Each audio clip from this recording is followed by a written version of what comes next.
Chemistry Room Fragrances is the perfect addition when elevating the vibe of any space.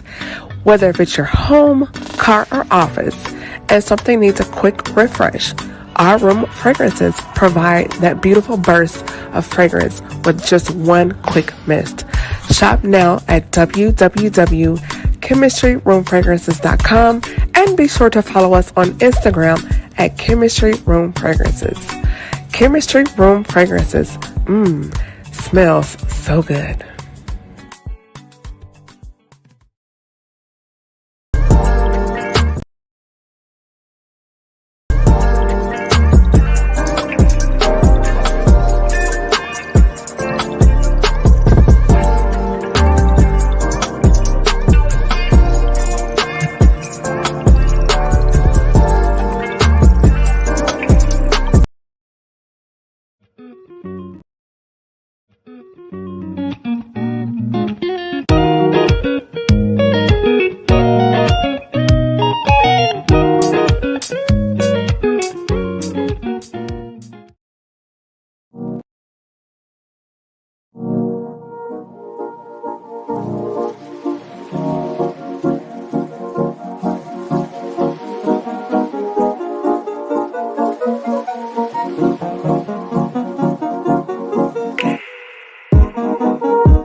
Hey guys, what's up? What's going on? What's going on? I'm super excited to have you all back. I hope everyone has been doing well, had a great week. I know it seems like this week is kind of dragging on. I'm just like, oh my gosh, can we get to Friday? Yeah. So with that being said, what's up, everybody? It's your girl, Camille Essick. I'm host of the Speaker Podcast. This is the podcast where innovators and creators connect. Be sure to hit that notification bell and subscribe and follow us. The Good Black Man brand is now on Instagram and we're also online. So that is at thegbmofficial.com and follow us on IG at Official Good Black Man. And we do have a page now on Facebook. I do have my storefront available on Amazon, so you can find all my girly goodies there, ladies, as well as my digital store. Chemistry Room Fragrances. I just dropped another fragrance for summer just in time. It's called Island Kiss. Trust me, you do not want to miss this sale that's going on for the spring. That'll be coming out very soon. Island Kiss is available. You can use that coupon code GBM15 at the checkout. And also be sure to follow me on Instagram. And I'm on YouTube as well at Camille Essick Official and IG there at Camille Essick, Camille.Essick. So we're going to hop right into everything. Guys, I know it's been a minute since we sat down to talk. How are you all doing? I'm cool, man. I'm busy as ever, but you know, this that time of year where I got 100 things going on, but I'm blessed. Can't complain. Better than I deserve. Got you. Prescott, those that are not familiar with you, can you kind of introduce yourself to the audience so they kind of know a little bit about who you are and what you do? Yeah, I'm Prescott Mack. I go by the title of sports pro because I do a lot in sports, but I am a basketball professional, not a professional basketball player, but a basketball professional. I'm a sports agent. I'm a sports facility director, now new nonprofit owner, and a sports team owner as well. Okay, cool. What is the nonprofit about? It's basically a nonprofit that kind of uses basketball to provide mentorship to youth. We provide them with college prep, financial literacy, and of course athletic, preparation. And it's called Mack Academy. Okay, cool. That's what's up. And Sealz, those that are not, they should know who you are by now. You've been on here, but let the viewers know who you are and what you do. Yeah, my name is Sealz. Man. Oh, first of all, I just want to say, Mac, that's really honorable, man. I respect what you do, man, because I coach youth basketball, 7th to 8th grade. And these kids are different, man. So yeah. We need to get you to Georgia. I need some coaches. Yeah, so I had to take a little break for that. So I really respect what you do, man. Appreciate you. So I'm on YouTube at sealstheman.com, where I just talk about the mentality and understanding the mind of men, men who want to do good, men of goodwill. And recently, well, I think I talked about this on your last show, but in your last show, I started day trading, but now I'm like an official day trader. So yeah, I'm like deep in it now. So I day trade, big into finance, stocks, investing, because that's very important for us, especially. I'm starting to learn the secrets of what the others been doing for generations, and now I'm just trying to spread, all that knowledge to our people. That's good. I would love to have you back for that conversation as well, because my space is open to you if you're willing to do so. I think that information is very important. I would even like to know more about it as I start transitioning into the rest of this year. And before we hop into, excuse me, guys, anything else, I just want to say thank you to both of you just for taking the time to mentor our next generation of young Black boys. I think it's very important for them to see examples of what Black men can do and matriculate to be outside of just the realm of being a rapper, and not knocking just the athletics, but just seeing the role models and just seeing, hey, these are, husbands, fathers, brothers, nephews, cousins, and being that leader in the community. So thank you to both of you for doing that. We really need more brothers like you out here, and that's why you're here on the show. So thanks. It's an honor. No problem. So we're going to hop into a couple of things. One of the things I want to get into, guys, I really want to hear your opinion about that.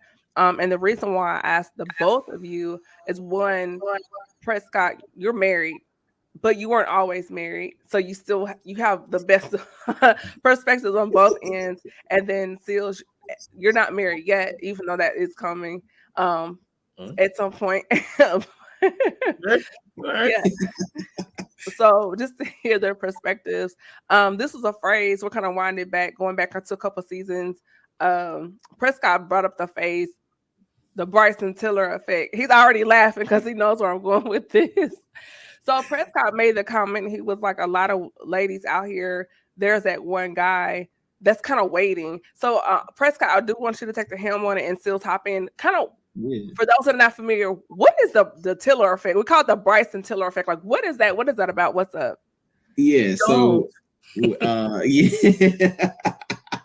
So from Trap Soul, if you listen to the album Trap Soul by Bryon Tiller, like the whole time he's like the girl that's in all the interludes, she's got a man, but like she's still talking to him, like waiting to leave her man to get with Bryson, right? So my philosophy has always been that every woman has a Bryon Tiller in their phone.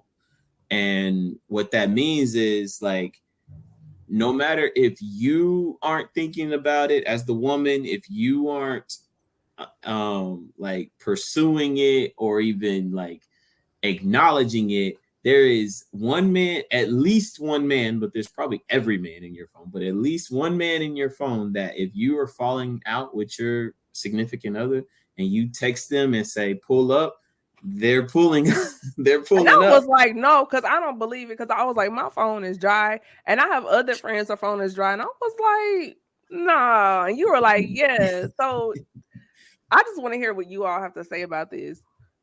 That's a good point, man. I feel like that's not talked about enough, but I do feel like there's a different dynamic when it comes to women and men, like the female version of Bryon Tiller effect on us. Like, I feel like women have it on a way grander scale than we do, because men are just like, we're hunters, so we don't really care what anyone thinks. If we're trying to approach you, we get it, it happens or it doesn't happen, we don't care, but that's what we're supposed to do. Women on the other side, they're kind of like more conservative. They don't want to seem thirsty, so they might throw hints out there like, hey, I want you, but I'm not going to keep like, you know what I'm saying? You're going to either take the bait or don't take it. You know what I mean? But that Bryon Tiller, that's a you need to trademark that. That's a real thing, because I have a couple good female friends that I've never, like, straight up platonic, like never did anything with. Like, we are just straight up friends. and she would show me her DMs, yo. Like all of them was showing me their DMs, and I'm just like, bruh, it's just a list of just men just trying to get her. Like, and then you'll see a random random spam message or something, but literally all men. And I'm just like, dog, y'all got it crazy. Because if we get one good female Bryson Tiller, we're like, oh, all right, you know what I mean? We good. Y'all get it continually. So I totally get it. I agree with that.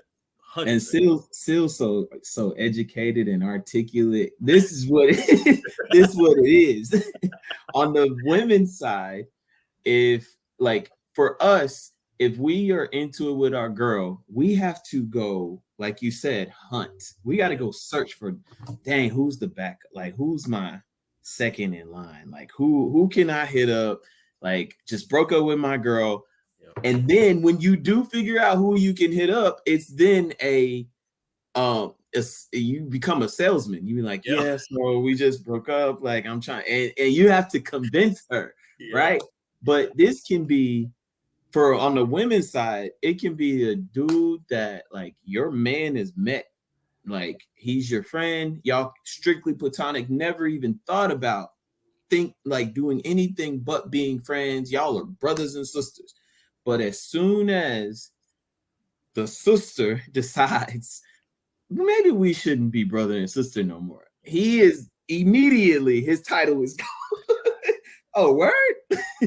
So that's the Bryson Tiller effect. It's just there is that man in every single woman's phone, and you just have to accept it. Like my wife, if she has men in her contacts, I understand that if she were to pursue any of them, it's like it's not like they're gonna be like, oh no, I can't do that to Prescott. That's not gonna happen, fam. Yep. So it just is what it is.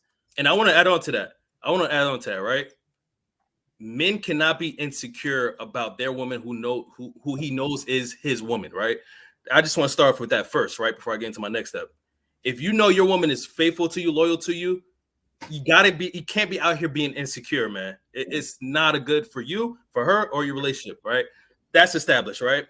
Another thing I want to say is I expect my woman to have that Bryson Tiller effect. Exactly. I expect her to have dudes wanting her, waiting for me to mess up, because I know my woman is super attractive, right?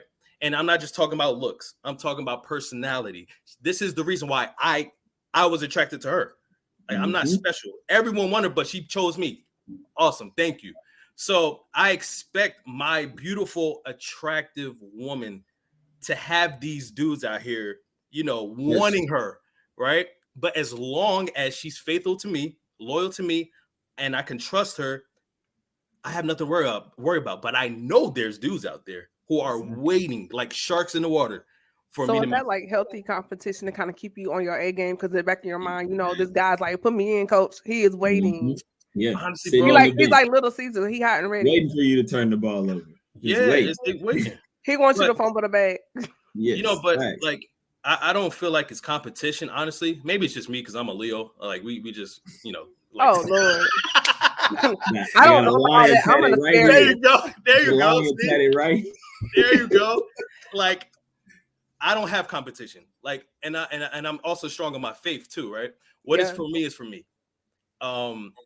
Even if it's for a season, and maybe she does fall with one of those Bryson Tiller dudes, okay. Like, I'm not gonna fight or kill somebody over this. Like, if what is for me is for me, and I'm strong in my belief in that. So there is no competition. If she's mine, she's mine.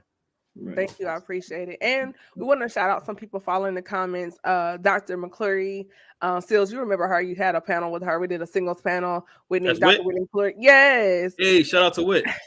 And Jared and Don Conley. Thank you, guys, for chiming in.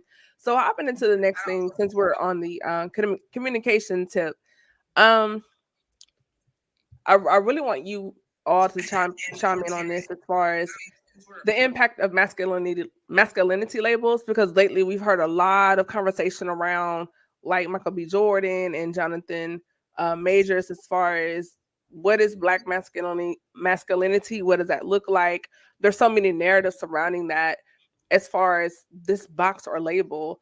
And if a brother is showing emotion or feeling, now his orientation is being attacked. But then in a relationship, you want him to be more open emotionally. But then if you do, you have to worry about being ostracized for that. And it's like a catch-22, but versus like women, particularly Black women, like we're free to be whoever we are. But these labels and these boxes or categories that we put brothers in, like that cannot be a good space for your mental health. Yeah, it's tough too. Like, it's almost like you are trapped and you have to isolate in order to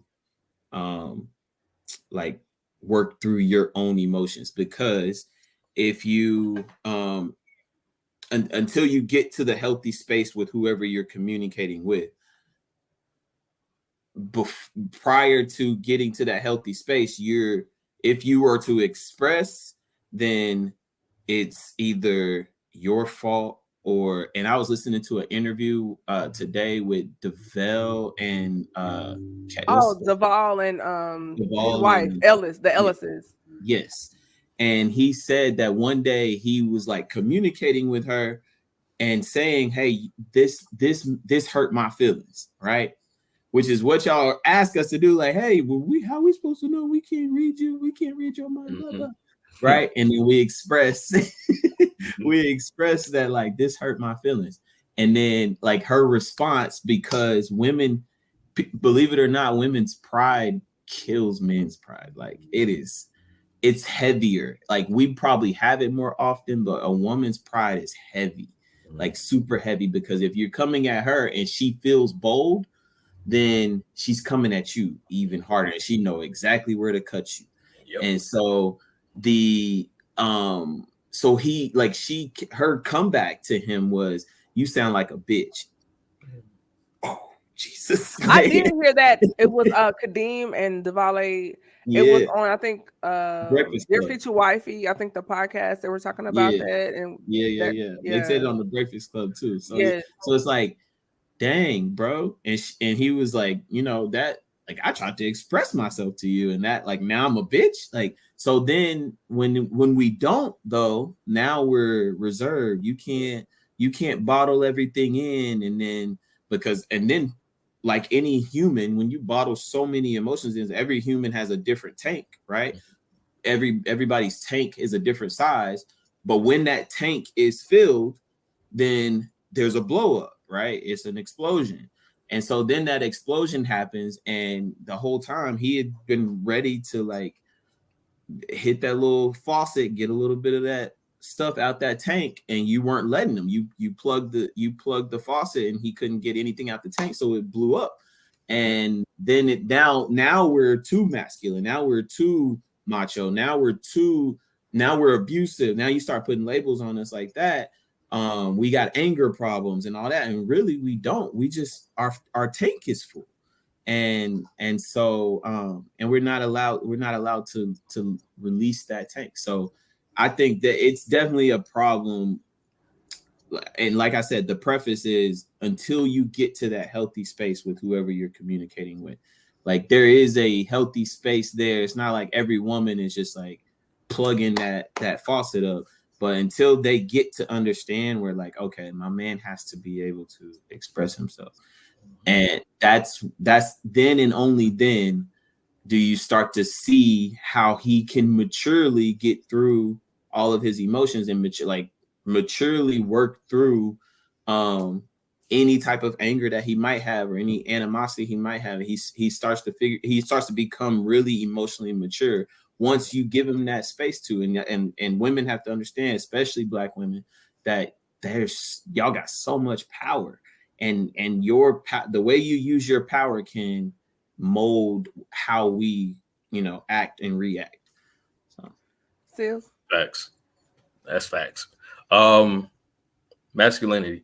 What a time to be alive in this generation, right? Because this is probably the first generation, according to what I've heard from older people and elders, that we are this free at expressing who we are and who we feel we are.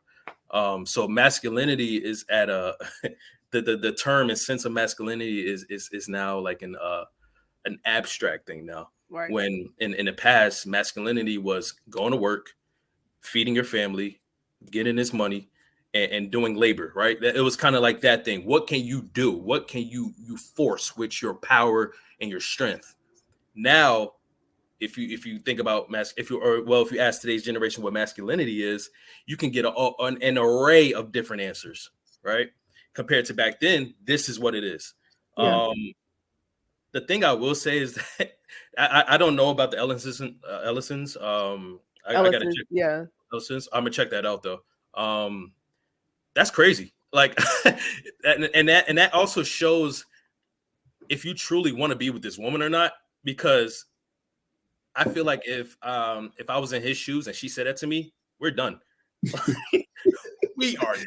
And not taking up for her, but she's also Caribbean and from the Bronx, like from New York. No excuse, but her personality, like listening to her talk, he said from day one, her energy is like she aggressive. So yeah, and that's something I also want to talk to you guys. Like my personality, I'm feminine. Like, so her dynamic versus mine, polar opposite. But yeah, I understand what you're saying, Sealz, about that. And also you find like in a lot of, I'm gonna just be 100,000% here, real here. You'll find like within a lot of our minority women that they have a lot of masculine energy, because minorities have to fight for literally everything we have, to the fact that it's not just men who have to be aggressive to get results. It's also the women who are like trying extra hard to get results. And now as a culture, as a race, Spanish, Black, whatever, we're fighting for everything we have. And it kind of like leaks into our relationships. It leaks into our communication. It leaks into how we carry ourselves. And that's why, like, once again, I'm so appreciative of this generation and how we are so free to express ourselves and to have these conversations, right? Because if we try to have these conversations even 20 years ago, people would be like, oh, you a wuss. Shut up. Stop complaining, bro. Like, you know what I'm saying? Yeah. So it's a different vibe nowadays, and I love it. I think, and touching on that before we move on, a lot of that, at least for women, is like you said, having to push for everything, but not knowing when to switch off. So now you have these two masculine energies bumping. But as I've had in previous conversations, we don't want it. The ones that are really deep, our true core as feminine, we don't want the masculine energy. It's been forced upon us just because of our social economic constructs, especially if you're single.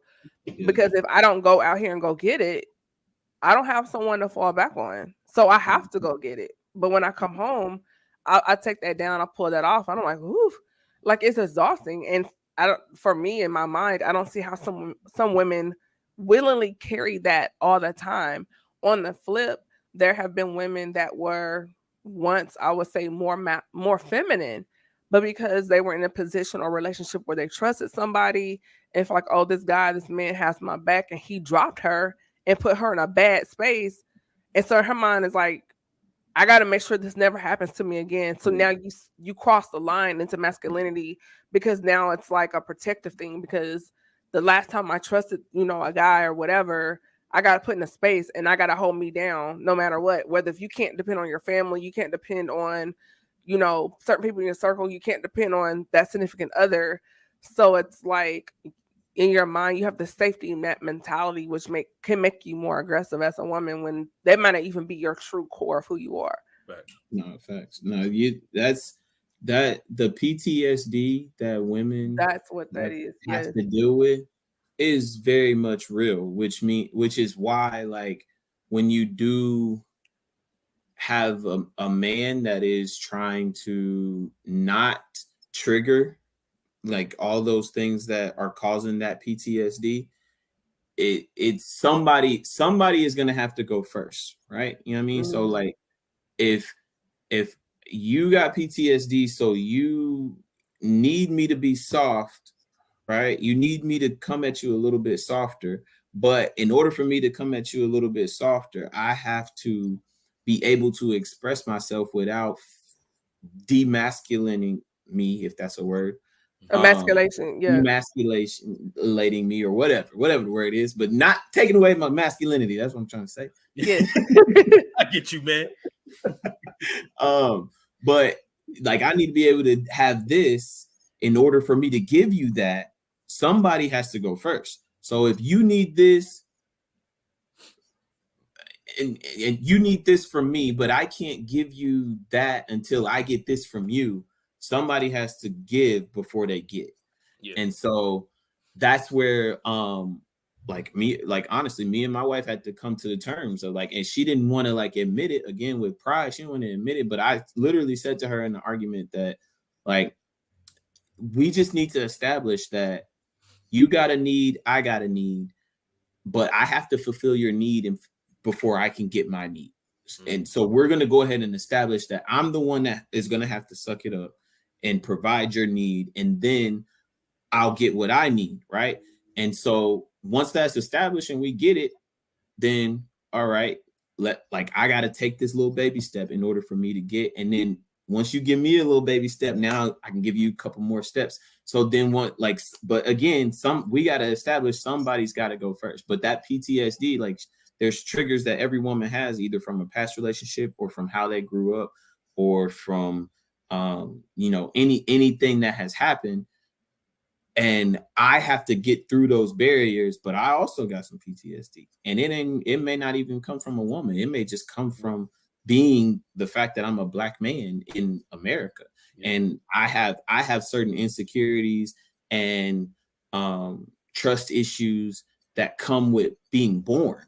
And so you got stuff that was done to you because like you're not treated well. Like these are things that are done to you that you establish your PTSD from actions. I was born into mine.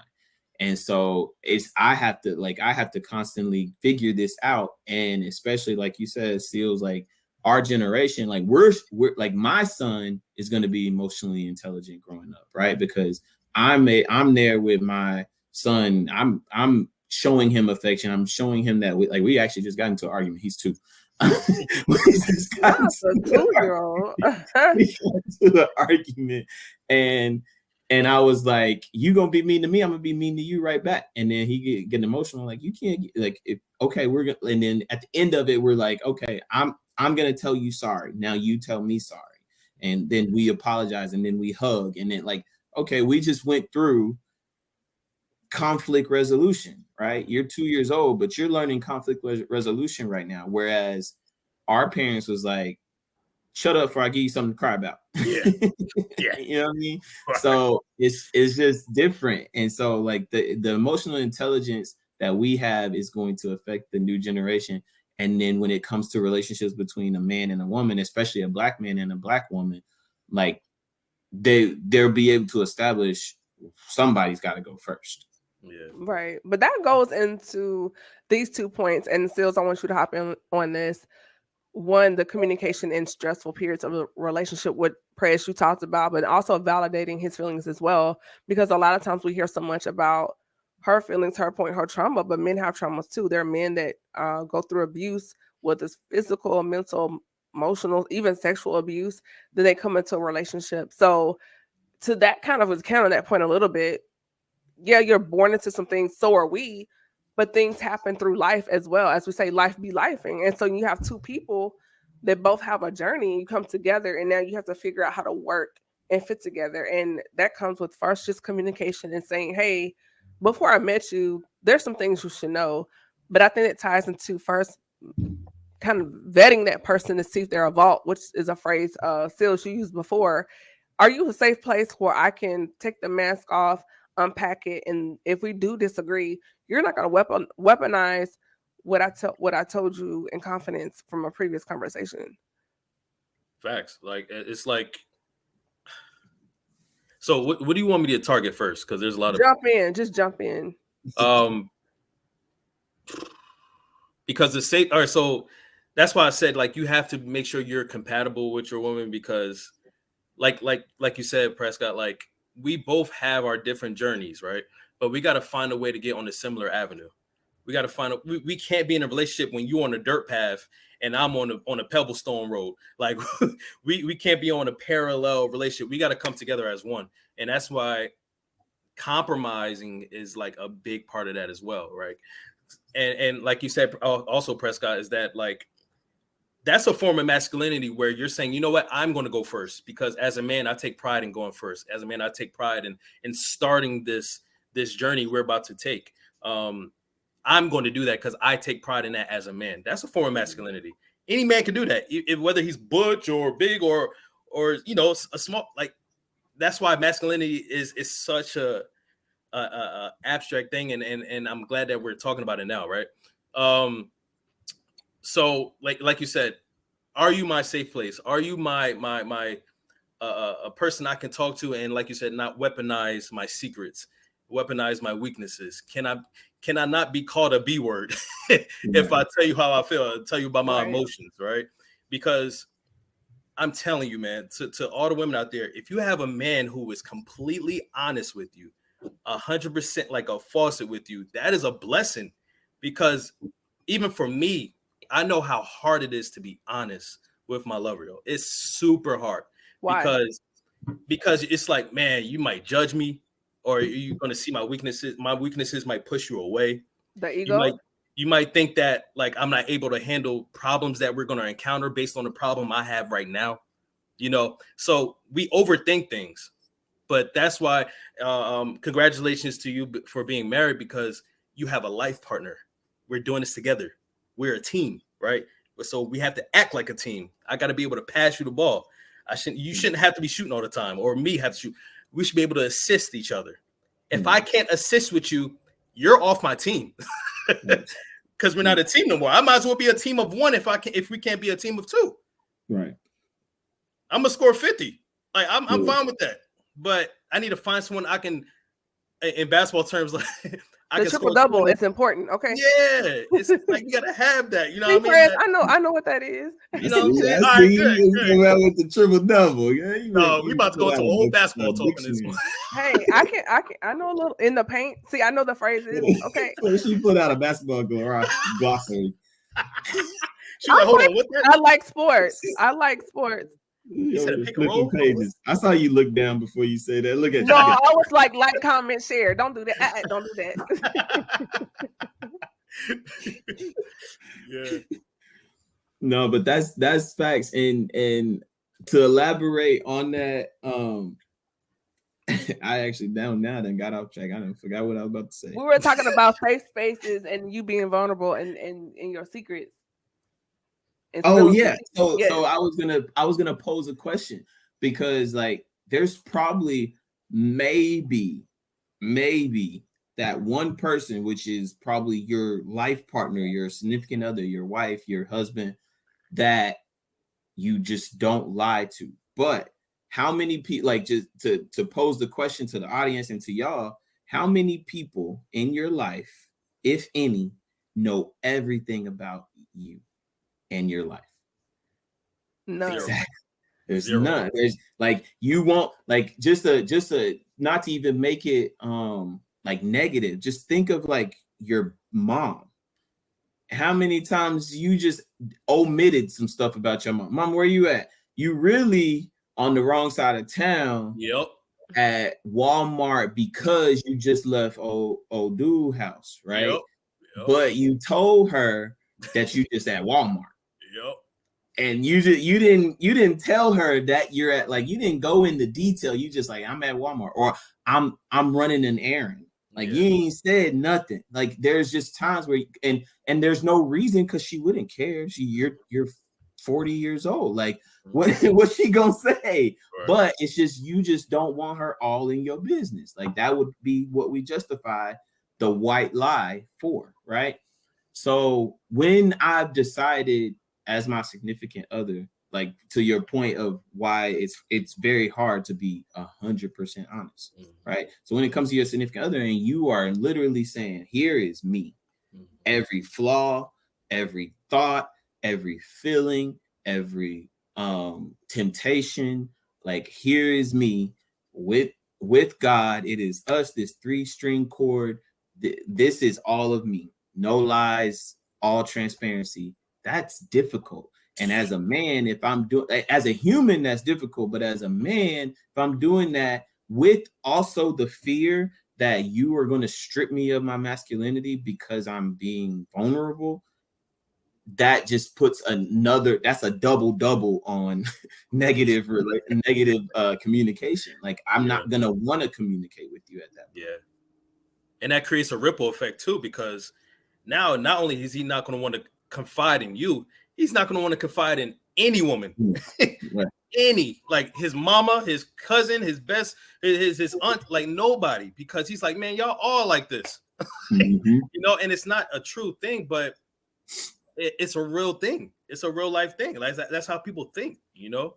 And as you were talking, I was thinking like, wow, it's true. Like not one person knows everything about us. And it's not, like you said, it's not a negative thing. It's also a positive thing. Not everyone knows what makes you happy. Right. Like even you're in a marriage, in your relationship. I don't know if you're dating or not, but like, because I know nothing has changed since the last because you're a superstar and all that, so I didn't know. They drive, bro, like an old Jerry curl from 87. He's driving. But it's like, yo, even your significant other doesn't know, like, man, when you brush your hair like that, that makes me happy. Or when you cook that specific dinner, yo, that makes my heart go like it's a love language. Like, it's little things like that we feel like we don't have to tell you, because right. Why? Like, then you're gonna try to do it. Now it ain't gonna be authentic. Right. I like how you walking put this hip this way. I'm trying to see the booty look that way. Yeah, you know what I'm saying? A little rotation on it, you know what I mean? But it's like, little I'm brushing it. Look, I'm brushing it. See? Yeah, I'm trying to see the hairs go down like that. You know what I'm saying? Just saying. Or when you snort, when you laugh, little things like that. It's like, but the more we confide in our significant other, the more they get to learn about who we are. It's not just lip service now. Like, now you see who I am. You see how I react to certain things. You see how I move. Like, I don't have to say who I am all the time. You can look at me and be like, okay, yeah, I know what you're about, because you act a certain way when I say this or do this, or when certain things happen, you do this. Like, I'm learning your language without saying a single word. But doesn't that come with the validation of the feelings, right? Because women, well, their love language, they like the affirmations. But can you all touch on how just as important that is for him as well? You go, man. Yeah, man. I mean, we all need our ego stroked. I mean, there's the most humble person need their ego stroked. I mean, like, you have to. What other incentive do you have? If you're just super unselfish and you give, there's a value in giving, because the more you give, like, biblically, the more that's you. If you're not biblical, if you're not Christian, then that's called karma. But if you're biblical, that's just called faith, right? The more I give, the more I'm going to receive. That's my covenant. So if I need to, the point is, I need to receive. Like, receiving is part of it. The world is built off of giving and receiving. If I'm breathing, which means I'm blowing something out, I'm breathing out carbon dioxide. So something in this world is taking that carbon dioxide, right? It's these trees, these plants. But while they're receiving my carbon dioxide, what are they giving? They're giving oxygen. And I'm receiving that oxygen. So the whole world is built off of giving and receiving. But if I am always the one affirming you, I'm always the one taking care of you, and I'm the one buying you the Birkins, and I'm the one you like just giving, then, and I'm not receiving anything, something's gonna die. Yeah. And that opens the door for resentment. Mm-hmm. Yeah. Sealz. Yeah, man, I love that, because it's like the world is based on exchange. Like, otherwise it's going to be unbalanced. And balance is the key to life and death. When it comes to confirmation from your significant other, your woman or your man, like, it's everything, because to most men who are trying to make things work, we don't speak about it. Like, we don't say like, hey, I did this, like, or I took out the garbage today, or I put money in our account today. I did that. Like, we don't say that because you look crazy. That's what you're supposed to do, right? That's how we feel. You're supposed to do this. So even when we get a simple like, yo, I appreciate you, like, you're seen, like, I see you. Thank you so much. I know you don't like to talk about what you do, but I'm making sure I want to let you know I appreciate you.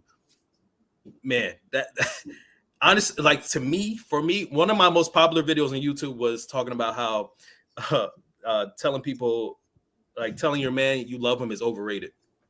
It was controversial. It was like 3 years ago, but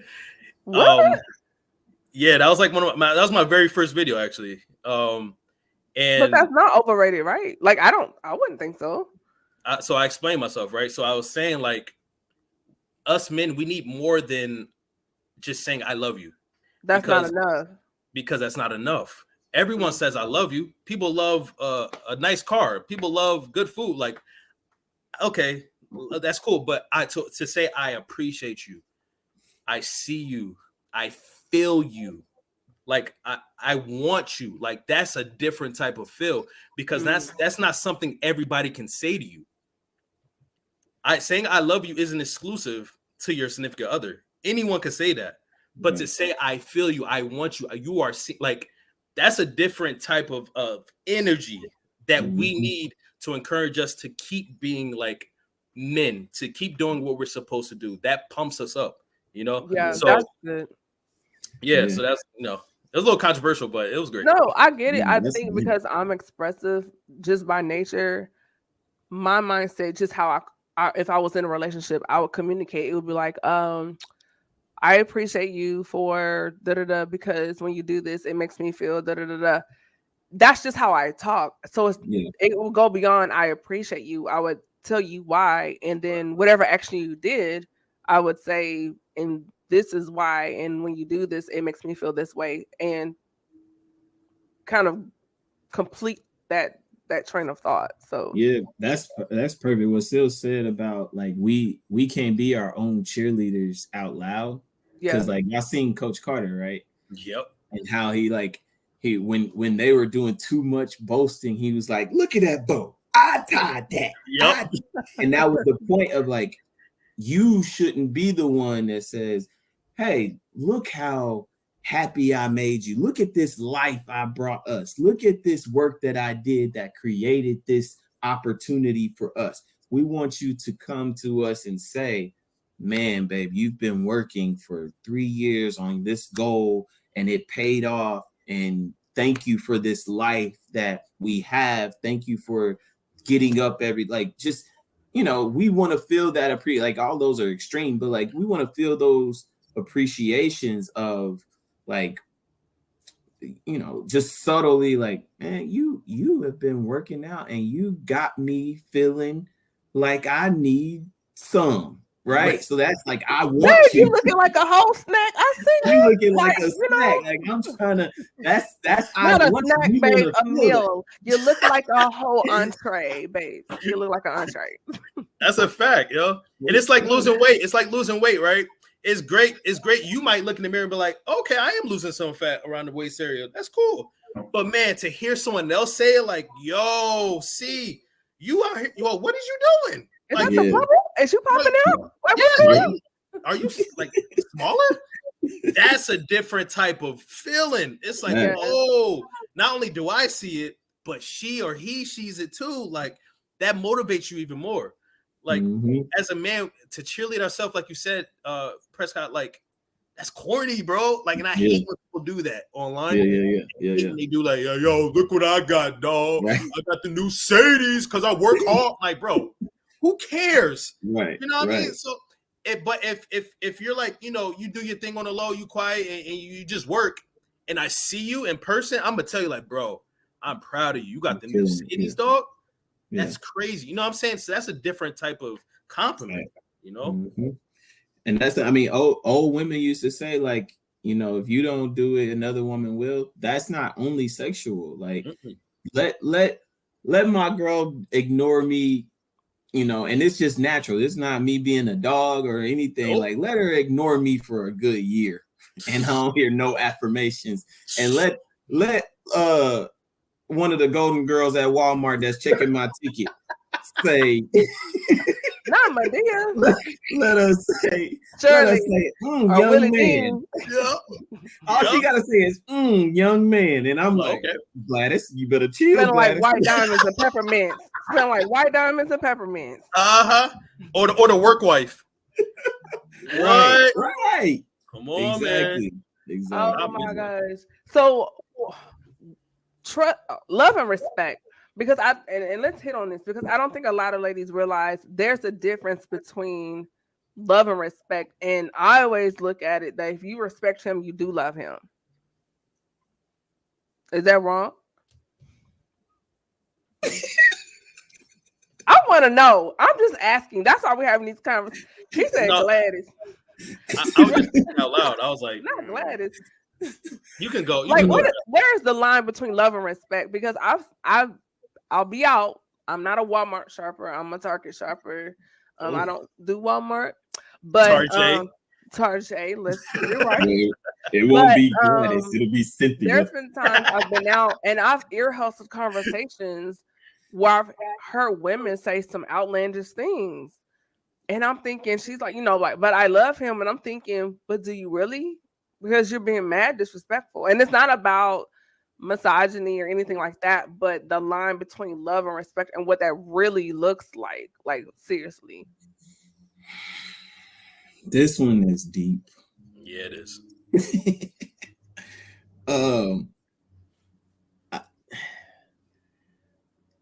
You can love hot Cheetos. You know what I mean? Yeah, I love basketball. Like, it's pure. I love the game of basketball. It's a real love. Yeah.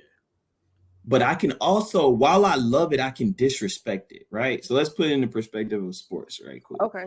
I love basketball a lot. I own a professional basketball team.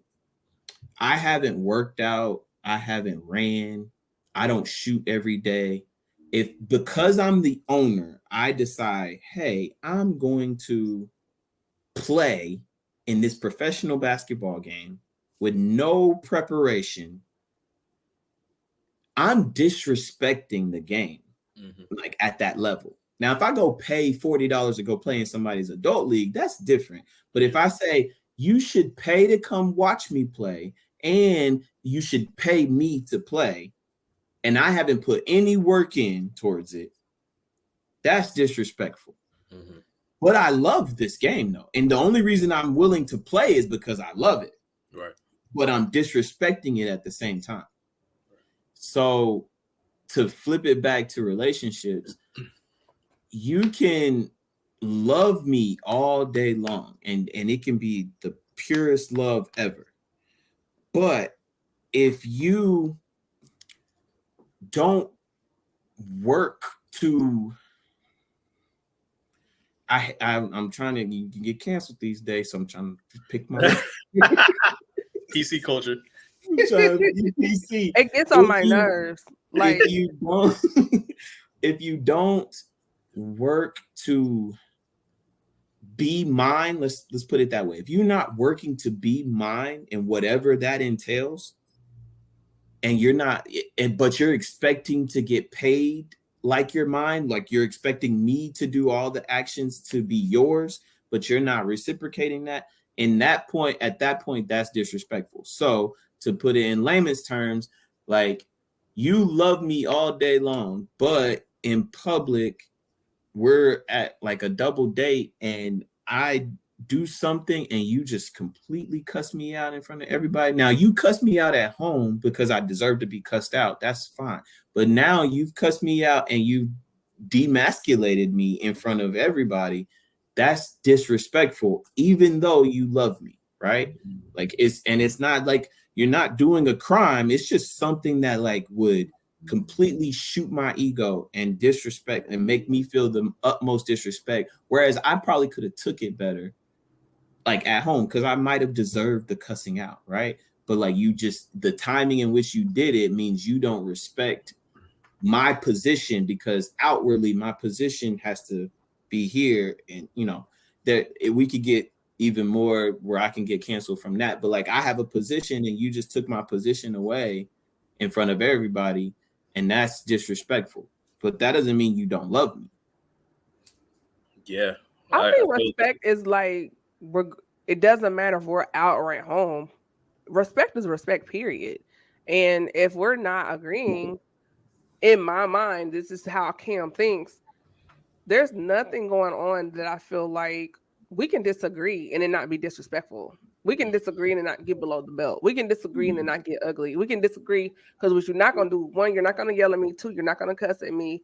Three, we're not going to weaponize things we discussed in times past. They're just some things for me in my world when it comes to communication, we're just not going to do. I'd rather for us to take a moment, step back. Hey, I need to think. Then we come back together. But for me, respect, whether if it's private or home, respect is respect. Yeah, and I totally agree with that too. So my philosophy when it comes to love versus respect is that so I feel like there's different weights to love and respect individually. I feel like, in my opinion, love can go from cheap to expensive, but respect is always expensive. And this is what I mean, right? You can love something at the slightest sight of something. Like you can see something like, oh, I love that. But to respect something, it has to be earned, right? So you can tag love on something, but you cannot tag respect on everything. Like in order to get my respect, you have to earn that. Because if you out here wilding, I don't respect you. If you say certain things or you act a certain way, I don't respect you. But love can be literally used in so many facets. And so that's why I feel like in conjunction with each other, in combination, love and respect will create a super positive thing.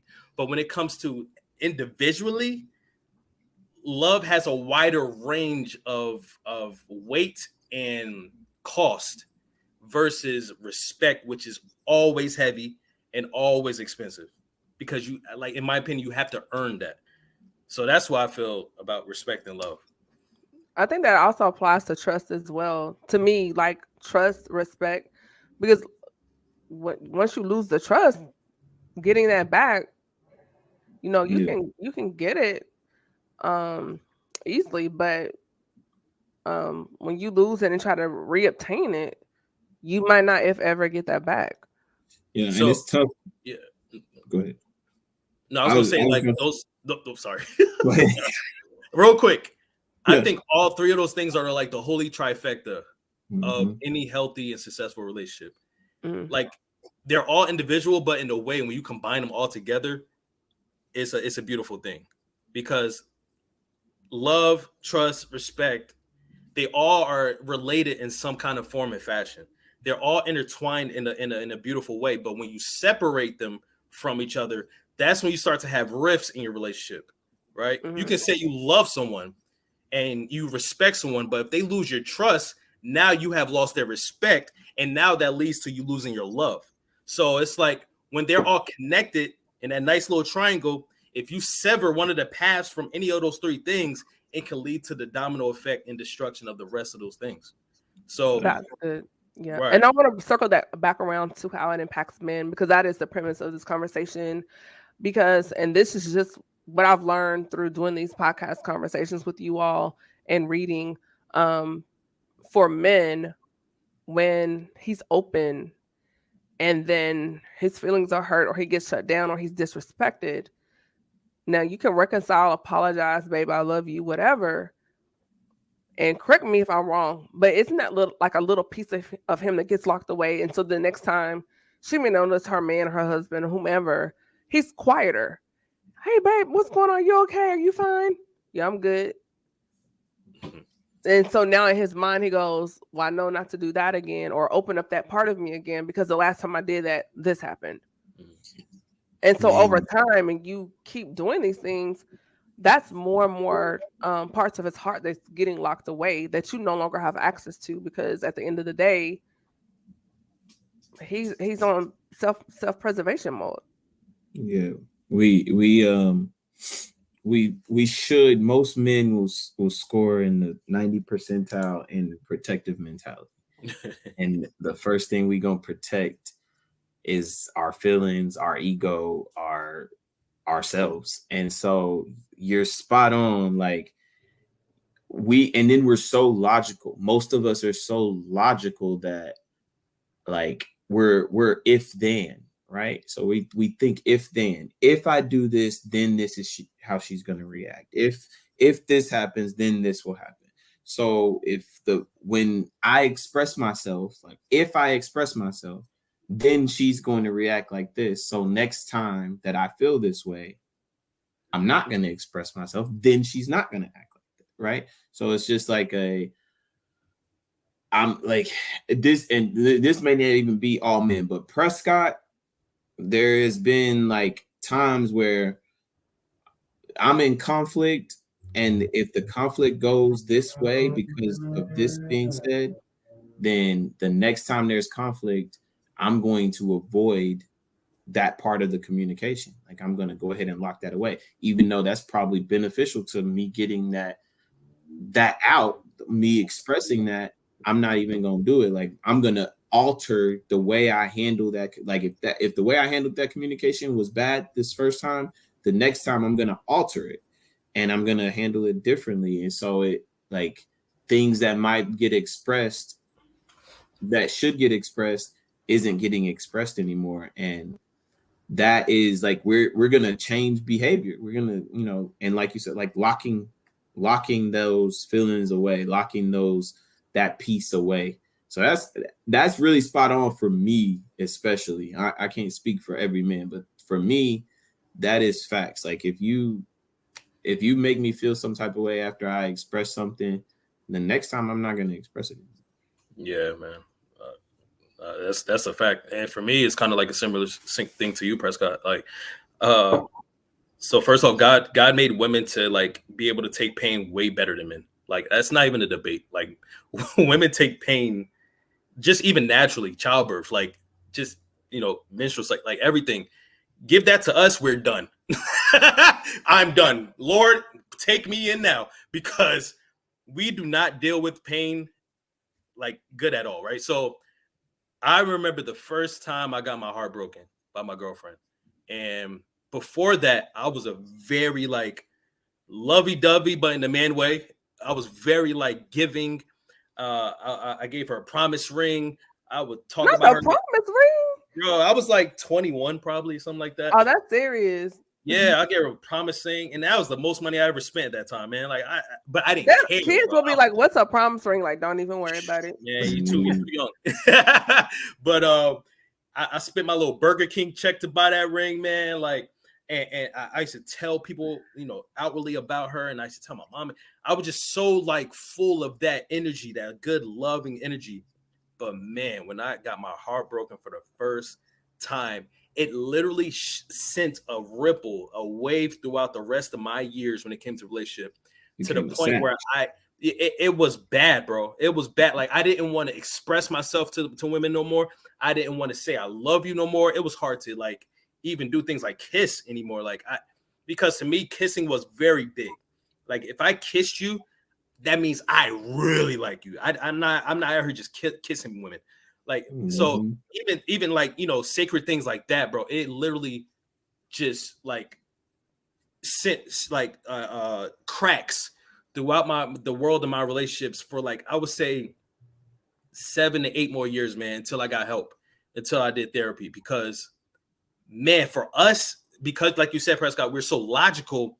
When there's an error in our formula, we're like, error, this ain't right. Something ain't right. Like, while women, they're able to like take their pain and grow flowers from it. From us, we get pain and it shuts down the whole factory. No, I mean, you just need like one good Mary J. Blige album and then we're good. Exactly. For us, we don't got that.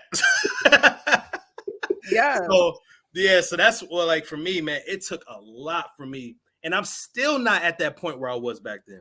Yeah. Like, life happens, and you grow up and you become more of a man, and but man, I really do miss those days where I would just like carefree and showing love to my woman.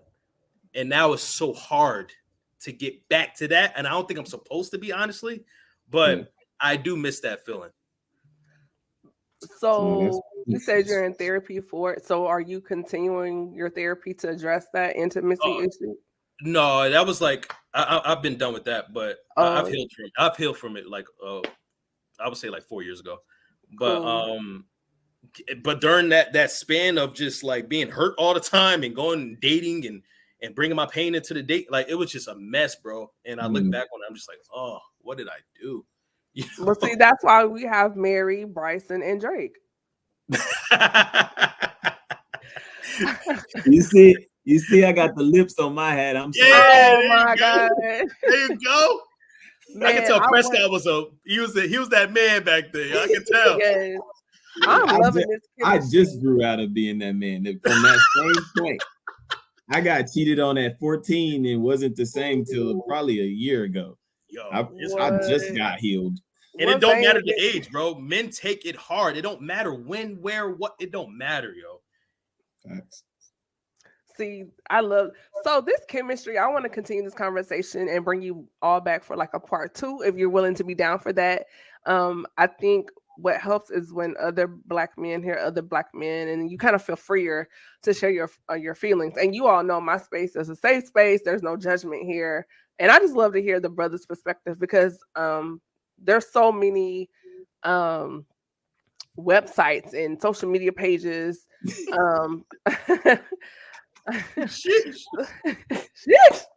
You know, for the brothers, as far as for the ladies, and I want to be one of those spaces where men can come out here and kind of have your exhale on the couch and we can have these conversations because I think it's important. It's healthy without these stigmas. And I think you all have been around me long enough to know this is definitely not the place where I'm going to demean or chide you for sharing. I want to hear your feelings because I think it's important. So if y'all are down, I would like to do a part 2 of this conversation later on. Nah, facts. Prescott cool, man. He cool in my books. Nah, cool, facts. Cool. I need to get to Jersey. You man trying to pull up. Yes. And Sealz, don't you have family in the Carolinas? Yep, I got family in Fayetteville, Hope Mills. I don't know if you know where that is. I know like where Fayetteville is. Yeah, Fayetteville. You know Fayetteville. So yeah, little parts here and there. Yep. Cool. So as we start to wrap up, just share like any takeaways or nuggets and where people can contact you on social media, just because I think we've covered so much, but just something people can think about until the next time. And that'll be, as we close out, that'll be the takeaways and context. I'll go real quick. You get the last word, bro. So Sealz the man on everything. I am Sealz.com. That's my website. And I'll be back to talk about investing in stocks and all that stuff. Yes. And I'll have a YouTube channel for that soon. Like I've literally been going through this recently, and learning how to take a break from life. Like just because now I know you, Prescott, you're a busy guy too. See, you're always been busy, but you make it happen anyway. And I'm super busy too. And you got to realize like life is not worth it if you can't enjoy it. Right? We can have so many good things going on. It ain't got to be bad things. It could be so many good things that it becomes bad because you don't manage it well. And it's okay to just shut down and just take a break from everything. Like this past month or so, like I stopped posting videos on YouTube. I've been stopped posting on Instagram because I'm an ambivert. So I'm an introvert and an extrovert when the time is right. But I'm more so of an introvert. So I like creating things on my own time. I don't feel like I when I start getting pressured and my supporters like, oh, I need another video. Okay, when in the next time you posting? That gives me a headache because I like to create on my own time. Otherwise, it becomes another job, and I ain't with that, right? So I shut down, bro. I stopped doing everything. Like I didn't care if I lost money. I didn't care because I was losing my peace and my mental peace. And I just want to let everyone know it's okay to take a break. It's okay to cut people off who ain't doing for you. It's okay. Even your relatives. I cut off relatives and I've cut off friends who I called best friends at one point because I realized what they were doing. and some of them weren't about nothing, or they wasn't trying to be nothing. They wasn't trying to support me.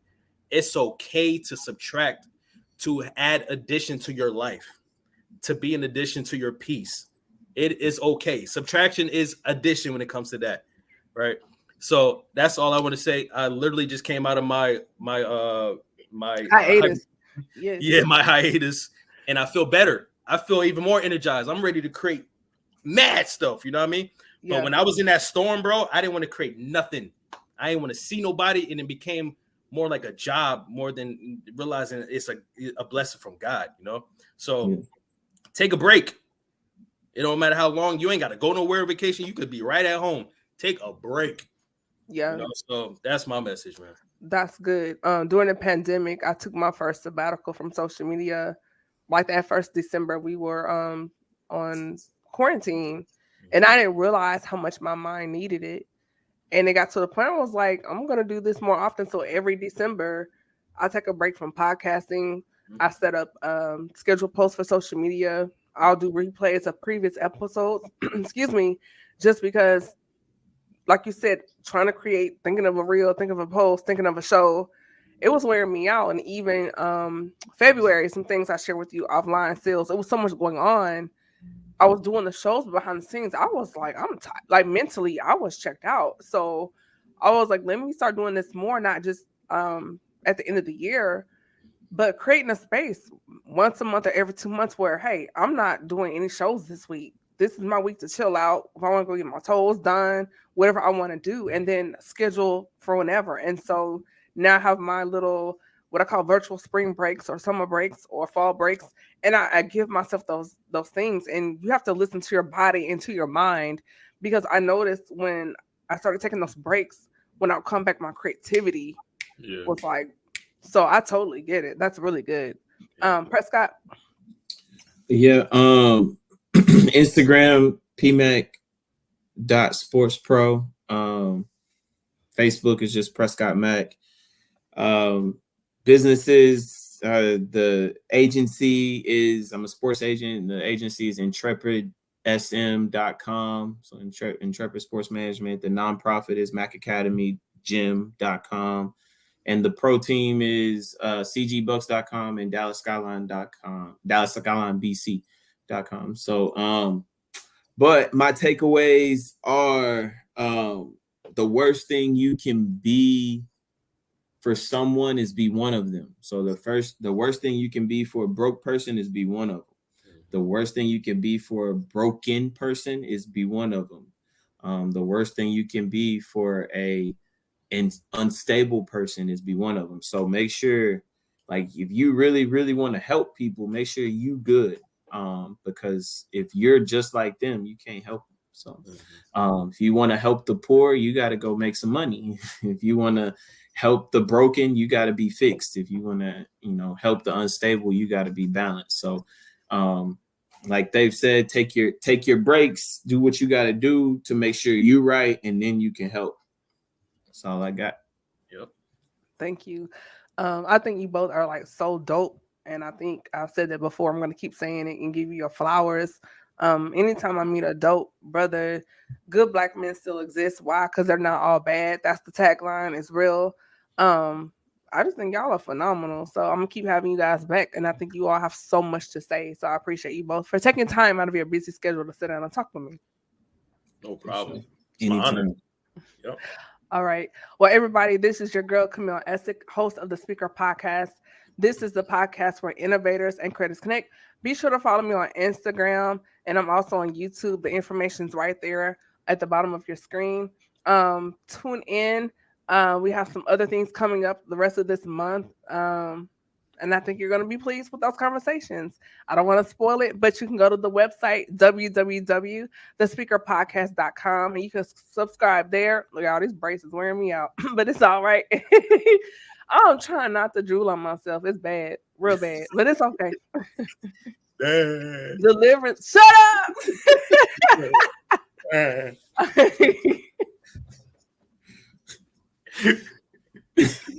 I swear y'all like my brothers or something, man. You know how nobody can get on you but your people. It's funny though. It's okay.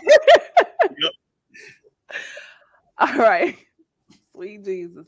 I can't even get my thoughts together. Oh yeah, I'm closing out the show. Yeah, and y'all be great. Good night.